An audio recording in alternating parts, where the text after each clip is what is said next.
It's one of the most striking buildings in the world and home to some of the most important modern art. It has been hailed as the greatest building of our time. The Guggenheim Museum in Bilbao, Spain. Engineers said the futuristic design could not be built.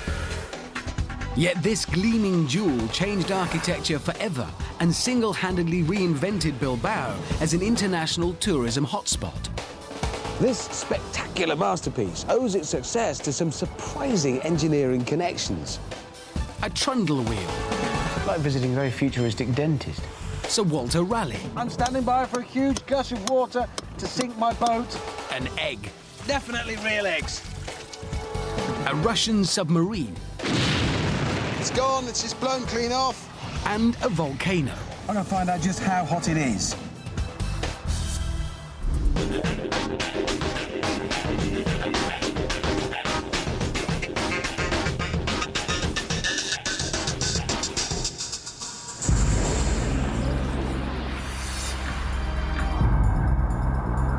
In the late 1980s, Bilbao was a grimy manufacturing city, struggling as its steel and shipping industries were collapsing.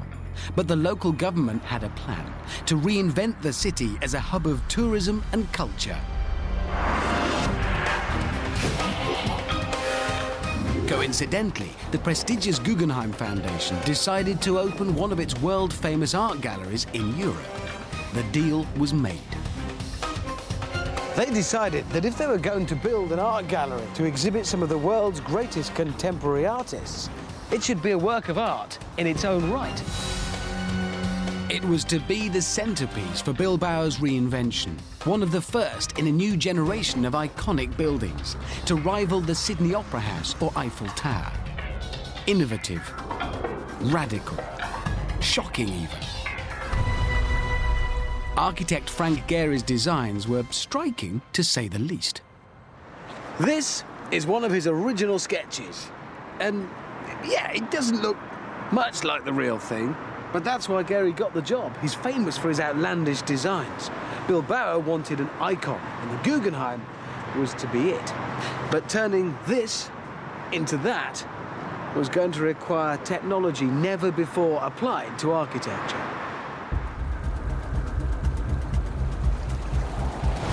Gehry's design called for delicate, complex, curved walls, and the Guggenheim Foundation wanted huge exhibition spaces. To achieve both, the walls had to be thin. But this created the first problem. The structural engineers faced the problem of ensuring the building was strong enough to support itself. Concrete would have worked, but the walls would have been too thick. So the engineers decided to use a thin steel skeleton. But how could they be sure that the delicate framework would be strong enough to support the entire building? The answer is in the shape. An example, if I just hold this piece of paper out, well, clearly it's not very stiff and strong at all. But if I change its shape, put a curve in it, suddenly it's a lot stiffer and a lot stronger. So, changing the shape of a material by adding a curve makes it stronger. And just like this art, the Guggenheim is all curves, which led to a surprising suggestion. The engineers quickly realized that they could turn the curved walls to their advantage by making them support the building and, in the process, create huge open gallery spaces. In fact, the engineers asked Gehry to make the curves even more pronounced, even more curvy. It's not often that an architect is asked to be even more outlandish by the engineers. The secret of the Guggenheim's strength comes from an egg and a very special dam.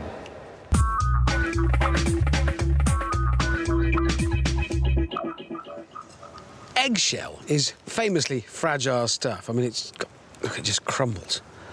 But as it turns out, chickens are perhaps better engineers than we've ever given them credit, because if you form eggshell into the right shape, it's capable of withstanding some pretty amazing forces, as I shall now demonstrate with this experiment. Between these two sheets of plastic, there are 384 eggs glued in place with silicone. These eggs are not hard-boiled, they're just as the chicken provided them. All we need now is a weight, something heavy.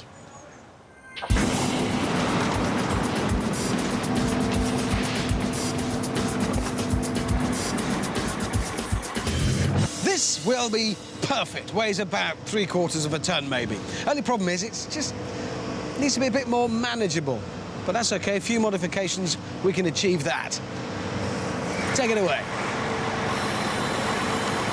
Quite rugged and rigorous modifications, but they'll do the job.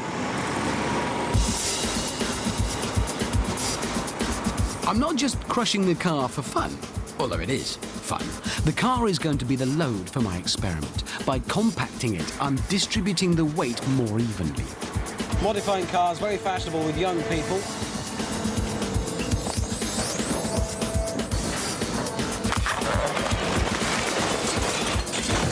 Yep, there you go. Modified.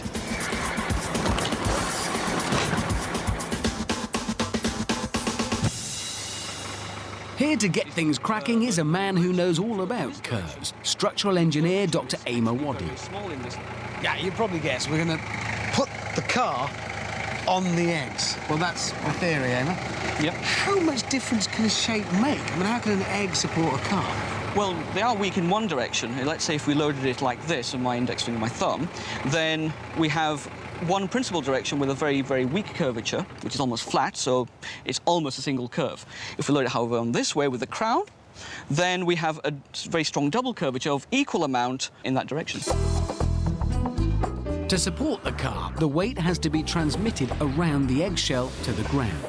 The double curve allows the forces to flow evenly around a symmetrical shape. When the egg's on its side, the forces have to travel on a less direct path and around a shape that's not symmetrical, so the forces flow unevenly. This makes the egg weaker. The deeper the curve, the more vertical and so more direct the path is to the base, making it strong. So it's those curves that give it the strength. Yes. And here, this is rather like when I curve that piece of paper, and suddenly it becomes much stronger, much stiffer because of the shape. Yes. And this then is a double curve. Yes. So, well, simply speaking, you've got twice the effect. It's got twice the effect. In this case, you've only got the increase in strength in one direction. Here, you've got an increase in two directions. And it's not just eggs that have curves in all the right places. In 1902, the egg's shape inspired an American engineer, Gardner Stewart Williams, to build the world's first double-curved dam. Usually, dams are built a bit like this. Well, not exactly like this. It's not a dam, it's an art installation. But the point is, traditionally, dams are narrower at the top, growing bigger and wider towards the bottom, using sheer size and bulk to hold back the weight of a man-made lake. Concrete dams often have one curve, like arches, but tipped on their side. As the water presses against the curve, the pressure is spread along it. The combination of sheer size and the arch shape holds back the water, but it takes a lot of concrete to build.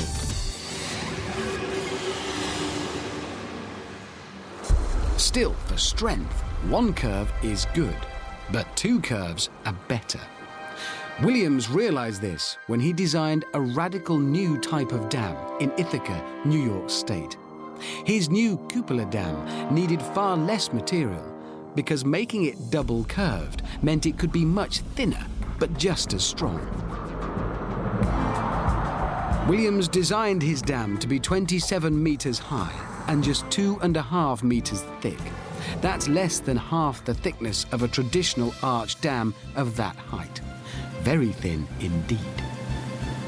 So narrow, in fact, that locals were so worried it might burst, they insisted construction was halted at 1/3 of its planned height. Although it only reached 9 meters high, Williams's dam still holds back water in Ithaca. And his double-curved idea continues to be used in dams today. But just how strong is a double curve? Is it enough for these eggs to take the weight of an entire car? Are you happy it's lined up? A modification. I've already modified the car. It's important, that's why we've got to adjust the whole thing now that the car is lowered down flat onto the eggs, because obviously if it goes down one side or the other first, then all the weight will be focused on just a few eggs. We need to spread it amongst all of us. See? There's more science to this than you'd think. It's a precise thing. Ah, good lad, though. There we go.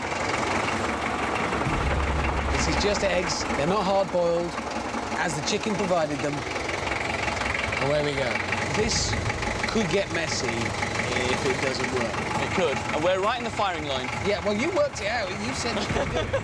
3/4 of a ton of car versus some eggshell. It's so messy.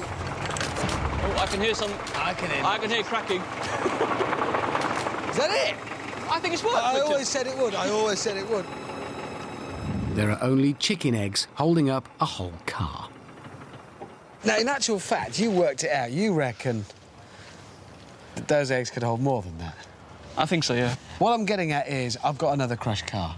The eggs are supporting 3/4 of a ton already, but could the double curved shape let them hold more? Can they take a second car? This is going to be the fun part. You'll hear them say things like left a bit, right a bit. Precision.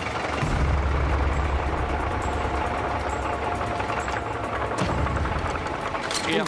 Oh, I can hear cracking again. I can hear cracking.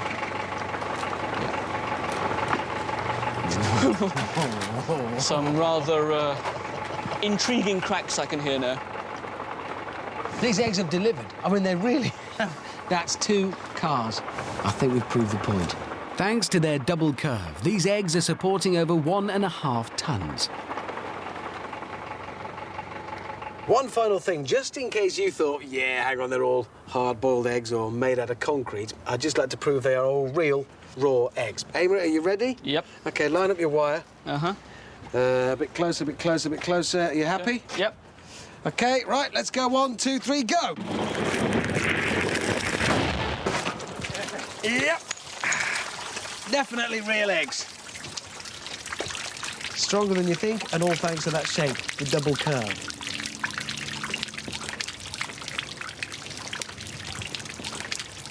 And like dams, eggs, and boats, the walls here at the Guggenheim are built with a double curve to give them their strength.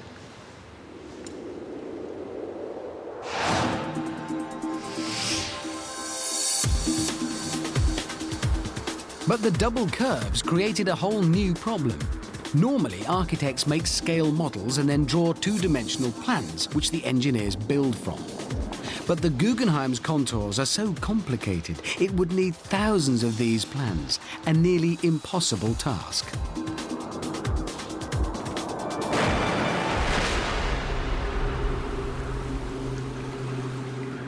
Gary turned to something that would allow them to build it without all those plans, computer-aided design, or CAD.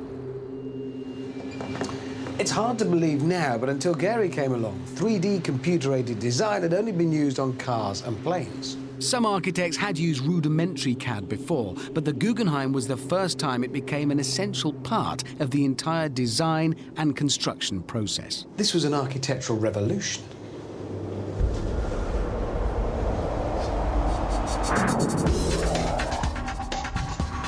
Once Gary had designed the building using wooden and cardboard models, he turned to software created for engineering fighter jets.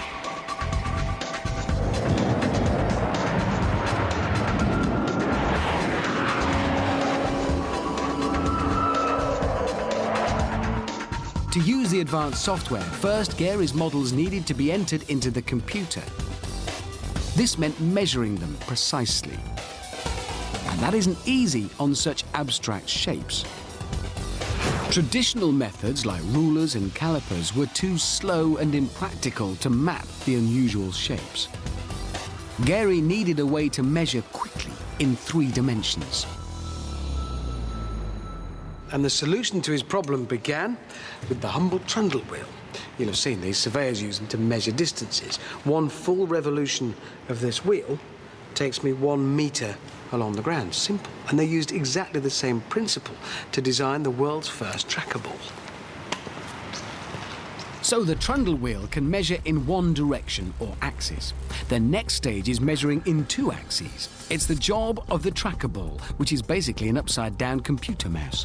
Here's how it works. This is the ball that you move around. And whilst you're moving it, what it's doing is turning these little miniature trundle wheels inside. The engineers call them rotary encoders, probably because it sounds cooler. But that's essentially what they are, trundle wheels turning. As the ball moves, so do the mini trundle wheels. One measures movement in one direction along the x-axis, the other at right angles to it along the y-axis. So both coordinates can be recorded simultaneously. It was invented by a group of engineers just after the Second World War as part of a Canadian project called DATAR, a way of sharing radar information between ships. The tracker ball was used to move a cursor across the radar screen to the position of the ship. When the operator pressed a button, the exact coordinates of the ship were recorded instantly. And this might be a more modern version. The rotary encoders are a bit more complicated, but essentially this is exactly the same as the Canadians' first principles, the tracker ball. DATAR was too expensive to go into full operation, but its principle went on to inspire the invention of the computer mouse. It was these rotary encoders that made it possible to measure accurately and quickly in 2D. All well and good. But for Guggenheim, Gary needed something that would work on his 3D models. Without it, Gary's futuristic building could never realistically be built. But luckily, in the 1970s, an American engineer called Homer Eaton found a way of easily measuring in 3 dimensions, all thanks to his passion for pipes. Homer started making exhaust for hot rods as a high school hobby. And, well, this isn't a hot rod, obviously, it's a standard car. But you can see, even on a standard car like this, the exhaust is a bit of a 3D puzzle because it's got to make left and right turns and up and down. Homer needed a way to replicate the bends and turns he made for a particular design every time. He needed a device to measure precisely the left and right turns, the ups and downs he put in the pipe. What it needed was a 3D measuring device. So Homer invented one. He used the tracker ball idea and added more rotary encoders so it could measure in all 3 axes. Homer had invented the snappily titled articulated measuring arm. It was just what Gary's team needed to scan his Guggenheim models. Homer's arm is still used today, and measuring expert Steve Schickel is here to show me how it works. So am I overstating it to say that this is a kind of modernised version of what Homer Eaton came up with? The principles of this are exactly the same. Every single axis that moves, we have an encoder. And ultimately, what we're doing is calculating the XYZ centre of this probe tip. So where it's jointed, in each of these bits where it hinges, that's where there's something measuring exactly where it's... That's right. So how do you then use it? It's like pointing your finger, so you take it to the surface, I just put it on the surface, push a button, and I get an XYZ coordinate. It's as simple as that.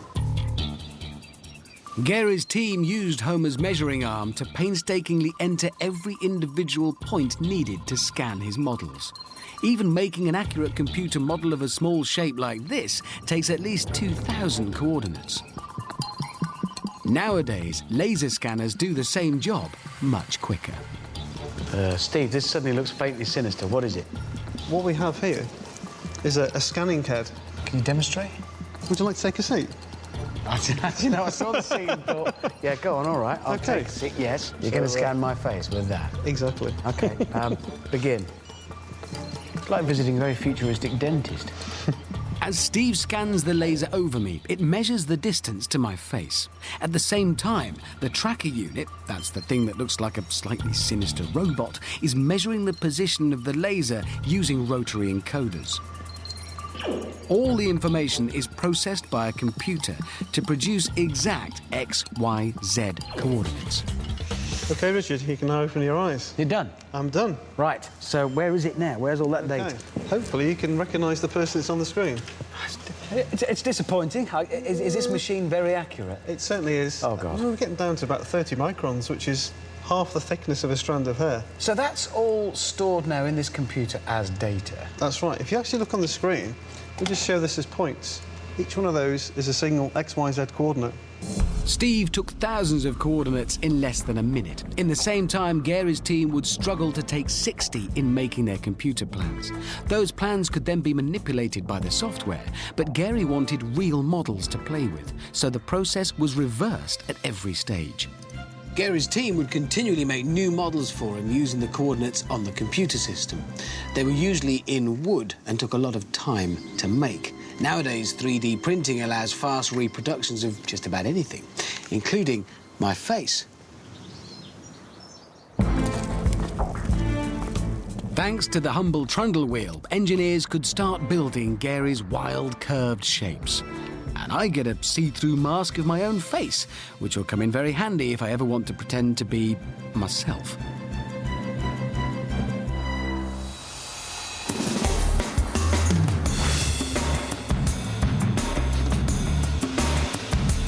But once the museum's skeleton was built, there was a new problem. What should cover the steel frame and clad the building?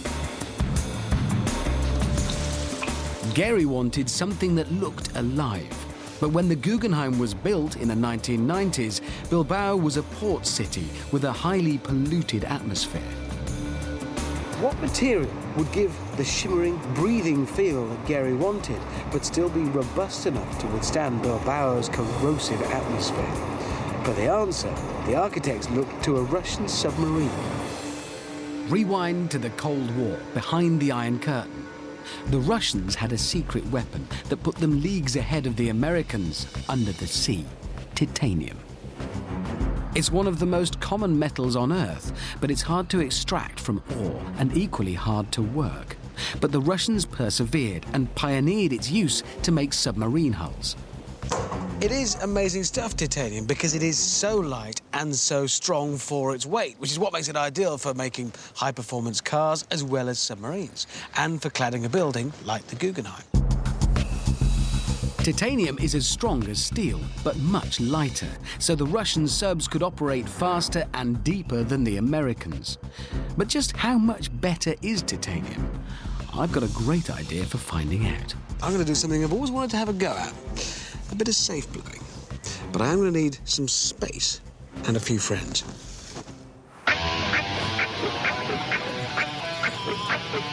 One simple, short experiment can show the comparative advantages of titanium over steel with ease and a small explosion.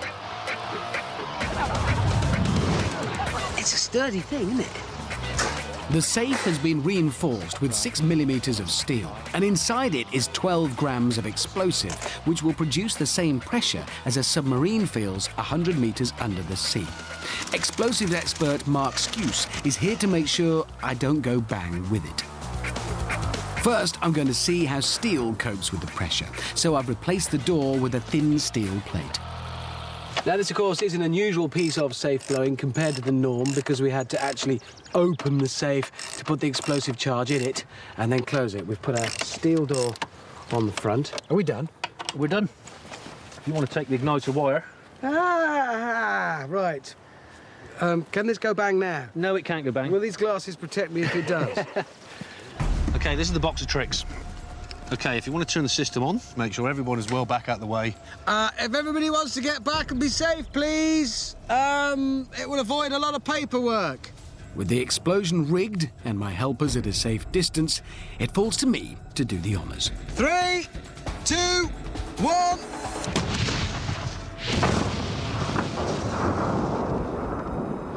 1. OK, results for the steel door pretty clear.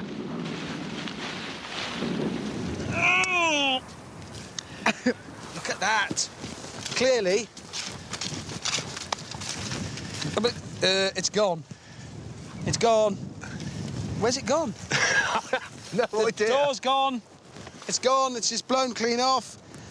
Yeah, I think that's what we've done there, is expose perhaps the limitation of steel in this particular application. So what we need to do now is gather everything up, tidy up, and get set to do this again with the titanium door. The team rigged the safe exactly as before. Same charge, same safe. The only difference is the door. This time, it's made from titanium. This is actually the best job, and they've given it to me as a sign of respect. And to make it a fair comparison, I've used the same weight of titanium as I did steel. 3, 2, one. Lots of smoke in the air, but not much cash. So, that was contained within a steel safe, our explosive, which means a tremendous pressure on the titanium door, and it was only about this thick, and it's fine. Look at that. That is pretty strong stuff, and it's not a complicated demonstration. It's fairly simple. We just blew a safe with titanium on the front of it, but really to see it graphically demonstrated like that, that's some strong stuff.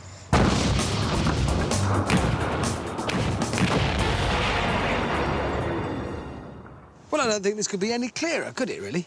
Equal weight of metals, titanium and steel, equal charge, 12 grams of flash powder in both instances. The titanium bowed out a bit, but held strong. The steel, we found 20 metres away, shredded. So there's no doubt, titanium, light and very strong. But that's not all the Russians noticed about it. They knew it didn't corrode, making it perfect for protecting their subs from seawater and the Guggenheim from pollution. Titanium reacts easily with oxygen to form a thin surface layer of titanium oxide. Once there, this layer stops it from corroding.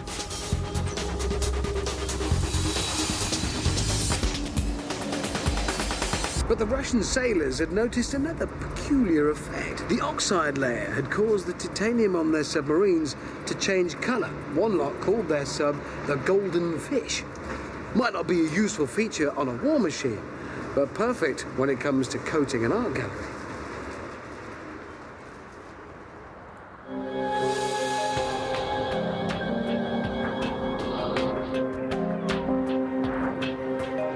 For Gary, this effect meant titanium was the only choice to finish his masterpiece. Fernando Perez is one of the architects who worked with him. We explored a number of different materials. Stainless steel with different finishes, very shiny. Aluminum, too flat, not alive. One day, Gary's people came with one idea. Okay, we've brought a sample of titanium. What? We thought, oh my God, these guys are crazy. What did titanium do when you brought a piece of it down here and looked at it? Why did you think, yes, let's use that? The main thing is that the material is alive, unlike any of the other samples we had. Then suddenly this material reflects light in a completely different way.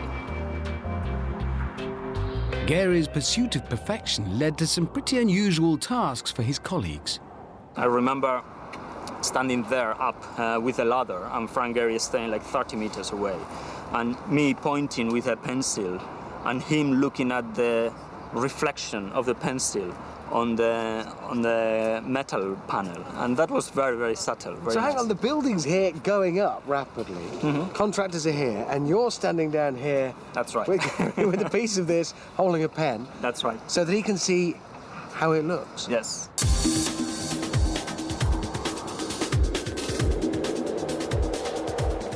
The effect of this surface is remarkable. It looks like thousands of fish scales. And then you only have to start moving, and it all looks like it's changing colour. It is stunning. It happens because titanium reflects light in an unusual way, the same way as bubbles do. White light, as we all know, is made up of lots of different colours. All the colours of the rainbow, that's where they come from. And when it strikes either a bubble or the titanium surface of the Guggenheim, some of it is reflected back straight away off the skin. That's the oxide layer in the case of the museum. Some of it is reflected from further down. And those different reflections can interfere with one another. Some light reflects from the outside surface of the bubble. Some passes through to the inner surface and is reflected from there. When the two reflected beams cross paths, some light gets cancelled out. And if you take away some light from white light, you see coloured light instead. Where I can see yellow on the surface of the bubble or the museum, the blue wavelengths are being cancelled out. Where I see green, the magenta wavelengths are being cancelled out, and so on. It is really rather beautiful and can be used to great artistic effect. Chemist Lynn Bartlett uses the effect to make coloured titanium jewellery. She's going to show me how the reaction with oxygen forms different colours. Once it hits the air, there's a thin layer of oxide on the surface. If you want to colour, you thicken that oxide layer. So it's all to do with this oxide layer? Yeah. How do we thicken it on the surface?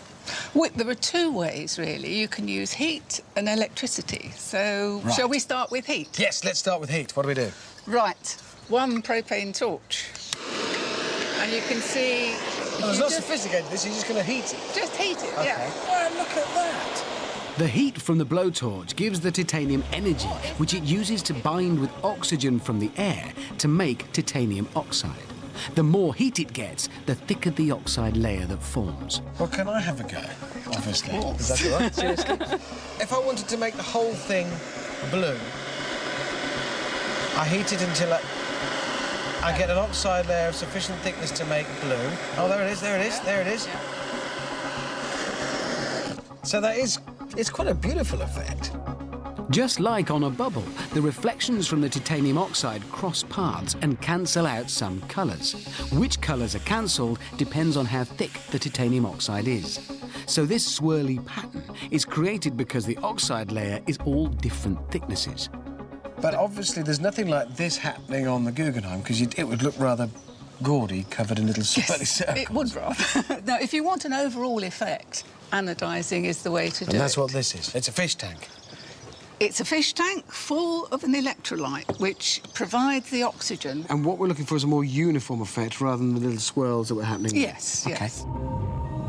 Anodizing works in a similar way to heating. You give the titanium energy and it makes titanium oxide. But this time the energy comes from electricity and the oxygen comes from the solution in the fish tank, not from the air. It's a more controlled way of thickening the titanium oxide layer and gives a more uniform result. But it is a very slow process on this basic equipment. Paint, dry. To make the oxide layer thicker, you turn up the electricity. Each different voltage gives a different thickness of oxide, and so a different coloured stripe. Can I take it out now? Can I touch The this yet? power is off, so it's safe Can I to trust take. you? Do you want to go first? Absolutely. Right, so let me just have a look. Each of these different coloured layers, so that results in a different thickness of the oxide layer on top of the titanium itself, and that's done by controlling the voltage that you're putting through it. Each one, yes, yes. The thinnest oxide layer gives a pale gold colour that Gary loved, and it's also protective. So thanks to a Russian submarine, the Guggenheim will glisten in Bilbao for years to come.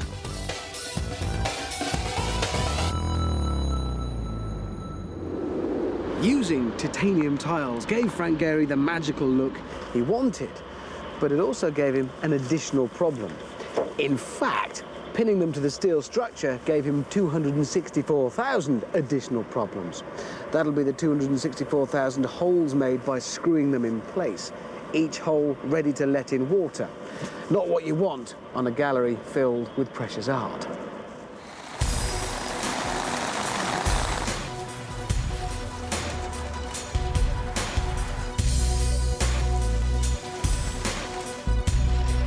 Bilbao's winters are renowned for being wet. On average, 1.2 metres of rain falls here a year. That's twice as much as falls on London. So how are the engineers going to make their building waterproof? The search for a solution takes us on a trip with Sir Walter Raleigh on his quest for El Dorado.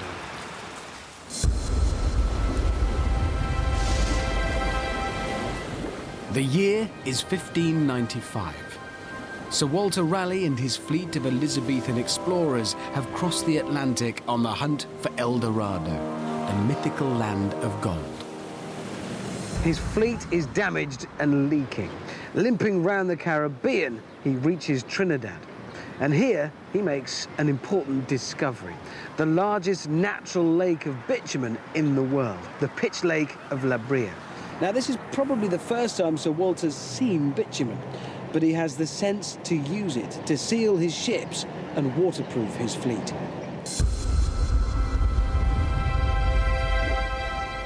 Walter Raleigh used a crude, natural form of bitumen to seal his ships. For the Guggenheim, a slightly more refined version was needed. Unlike Sir Walter Raleigh, Dr. Ian Lancaster is a bitumen expert.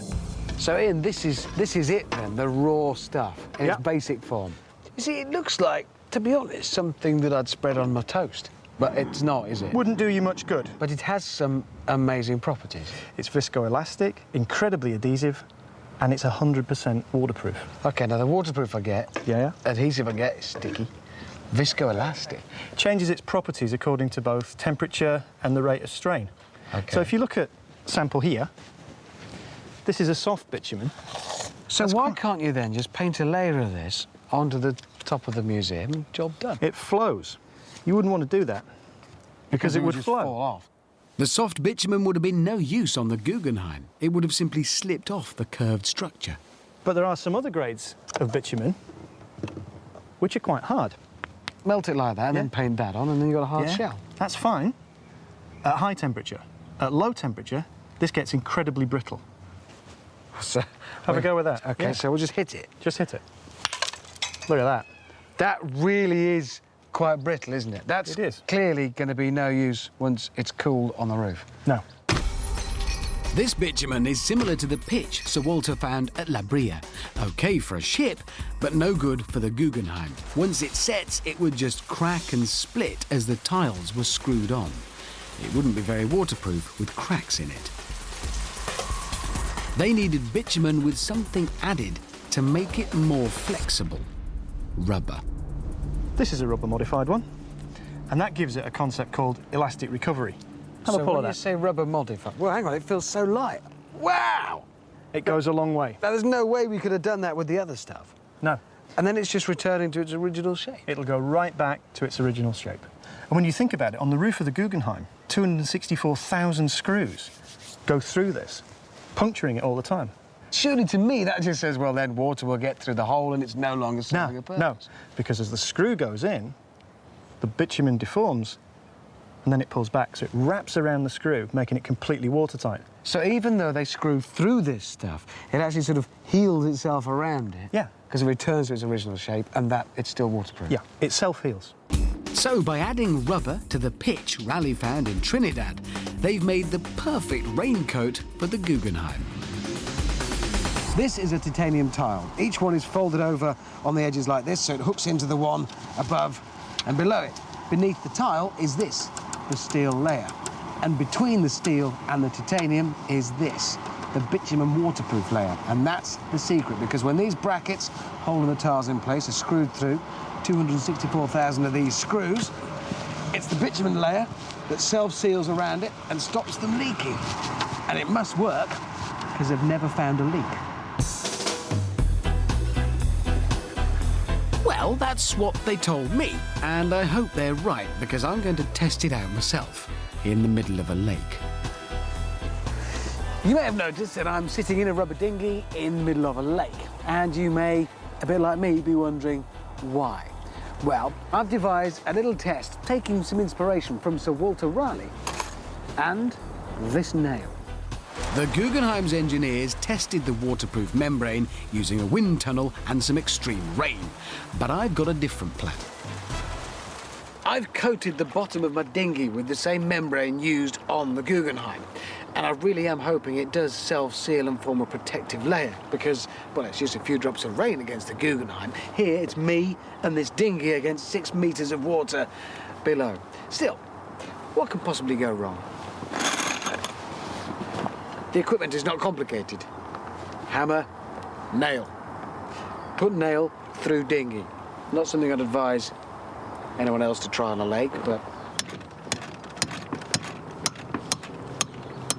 I'm standing by for a huge gush of water to sink my boat, and nothing. I could sort of feel it as I forced the nail through. I could feel it seal around it. And there isn't, I would have expected just a dribble of water to come in around the edge where it's split, but I think probably the best thing to do with the experiment now is repeat it because I have many nails.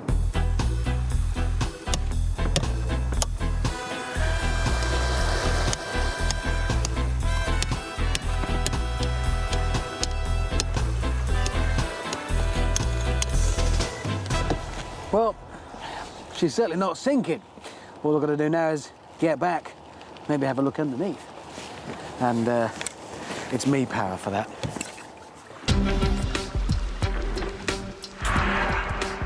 "33,000 square metres of the Guggenheim were covered in the same bitumen rubber compound that's under my dinghy.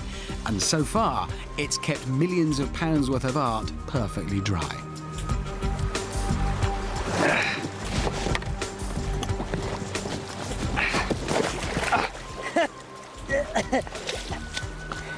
I'm out. I just want to see where the membrane's done its stuff. And there it is. You can see how it's sort of healed right around the nail, which is why it didn't leak a drop into my boat. So, Sir Walter Raleigh, a lake of bitumen and the amazing properties of rubber work together to help keep the Guggenheim's artworks protected from the elements.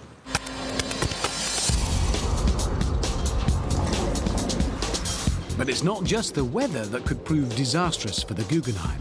Being largely constructed of meltable steel, a fire would be catastrophic if it ever took hold. To solve this problem, the architects looked at the fieriest place on the surface of the Earth: a volcano. Fire always poses the biggest threat in public buildings, and obviously the public safety is paramount. But in an art gallery like this one, well, there are irreplaceable objects everywhere. The art. And you really should try and save that. The gallery has traditional sprinkler systems placed throughout, but they're only designed to cope with small, isolated fires. But what if a fire took hold? Obviously, the people will have been evacuated and hopefully most of the artworks, but the heat of a raging fire can be devastating to a building because once steel reaches over 600 degrees, it loses half its load-carrying capacity. So the engineers needed something that would stop the Guggenheim collapsing. To find out what they came up with means going somewhere most people never get to see, inside the museum's walls. Thank you. And now let me guess. Up the big ladder. And then I'm guessing it gets worse. I just know it will. OK, up the big ladder. It is remarkable how many fascinating engineering connections are also very high up. Really big ladder. Nobody ever does any fascinating engineering near the ground. Always got to be high. Fires in buildings can rage at over 1,000 degrees C and last for hours. Engineers needed a way of protecting the steel skeleton from the intense heat so the Guggenheim doesn't collapse, destroying millions of pounds worth of art. For the solution, the engineers turned to nature and used a naturally occurring fire-retardant substance that can withstand temperatures of over 1,000 degrees. And it's this, mineral wool. It's made from volcanic rock, and mixed with concrete, it sticks very nicely to the steel structure of the building, which should protect it from the heat, stop it from melting, and the building from collapsing. This connection takes us back to 19th century Hawaii, where scientists studying the volcano Kilauea found strange threads of glass scattered around. During violent eruptions, lava is spun into glass fibers like candy floss. The tresses are called Pele's hair, after the volcano goddess who Hawaiians traditionally believe lives inside Kilauea. Combining these fibers created a fantastic insulator, mineral wool. It should protect the steel skeleton of the Guggenheim for up to 4 hours, hopefully enough time to quash the blaze. To see if it's up to the job, I've built a wall out of steel panels. They're protected with mineral wool on one side. At the Guggenheim, they sprayed it onto the steel girders, but I'm using easy-to-handle sheets, and in front of those is fire. So this is a proximity sieve? Yes. That sounds quite space age. I like the sound of that. It's aluminiumised to reflect the heat away from you. Perhaps in the same way that you'd wrap the top of your chicken in aluminium foil in the oven to stop it burning. I'm oven ready, is that what you're saying? Basically. I like it, but it's a bit 70s disco. Apparently, I'm the only one that needs a disco suit because they aren't going that close. I'm guessing right now it's something out of Doctor Who, circa 1960. Very nice. This is tremendous. Right, the idea of this is I'm going to be experimenting with fire, taking temperatures and things. You guys are looking after me. How will I know if it's not working, the suit? As soon as you start to feel mildly uncomfortable, then it's time just to walk away. Walk? So just, yeah. Not? No. Just... Okay. Right, well, I've got one piece of kit here. Right, there's work to be done. Over there. I almost wish I hadn't added this little baby into the mix now. It's a propane-powered flamethrower, and it burns at well over 1,000 degrees C, hot enough for steel to fail structurally and me to roast. Let's hope the suit works better than it looks.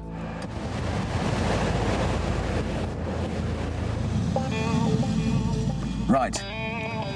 Well, I have my 2 safety fire officers, and I have a thermocouple thermometer here, so I can actually get a good idea of how hot it is in this incredibly hot flame. The thermal imaging camera shows me where the hottest part of the flame is, so I can get right in there with my probe. Right now it's 17.5 degrees. As I get closer, leading in with this probe, 35, 44, ooh, all of a sudden, 121 degrees, that's 198, 320, 407 degrees, 582, 600, that's the temperature which already steel will have lost half of its load carrying capacity, 989, that's 1,000, it's 1,100. Well, that's both too much for the probe and for me, so let's retreat. The hottest part of the wall is over 1,100 degrees C. That's around the temperature building fires burn at, and well over the temperature at which steel begins to fail. Now I'm going to see what it's like behind the protective layer of mineral wool. Okay, well, science and other people's experience tells me I should now be fine to go on the other side of the huge roaring flame without my special suit. So let's have a look, see how it's doing its job. I notice you two are still wearing your special suits. Good, good. Now this is telling me the temperature here, 29 degrees. Don't forget, just the other side of that wall is that fire that was raging at, well, over 1,100 degrees. 28 degrees is the sort of ambient temperature. It's actually getting cooler as I get closer because I'm shielded by it. 27 degrees. So technically that means I could touch it. Can I touch it? Yeah. I wish they'd said no. OK. Yeah, absolutely fine. So we know it works. Question now is how. Now, Nick Ralph knows all about mineral wool. OK, so I've now experienced very much firsthand it at work. Clearly, it does work. How? Well, we're all familiar with insulation in the form of a woolly jumper. The principle is that there are small pockets of air trapped within the material which prevents the heat travelling from one side to the other. The air will stay trapped as long as the fibres don't melt, which they won't do because they've already survived much, much hotter temperatures inside the volcano. They can easily withstand the temperatures of building fires. So this basically is about the gaps in between these fibres, and they're stopping it conducting the heat through.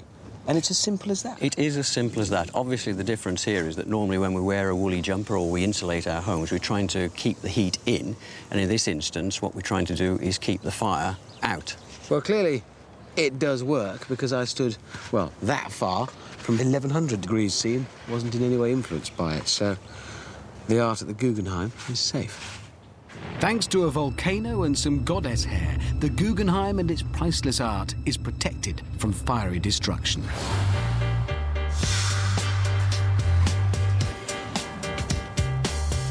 So if it wasn't for some pretty clever engineering, the Guggenheim Museum in Bilbao wouldn't be the world-class, iconic gallery it is.